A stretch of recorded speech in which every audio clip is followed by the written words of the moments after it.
যশোরের কেশবপুর উপজেলার ৯ নং গৌরঘোনা ইউনিয়নে অবস্থিত ভারতের দেউল এক গুরুত্বপূর্ণ প্রত্নতাত্ত্বিক নিদর্শন, যা প্রাচীন বাংলার ইতিহাস ও সংস্কৃতির গুরুত্বপূর্ণ অংশ হিসেবে বিবেচিত হয়।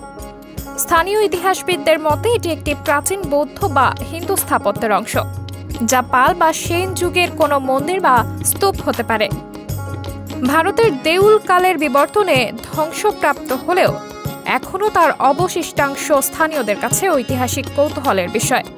প্রত্নতাত্ত্বিকরা মনে করেন এই স্থাপনাটি সংস্কার এবং সংরক্ষণের মাধ্যমে পর্যটনের জন্য আকর্ষণীয় করে তোলা সম্ভব।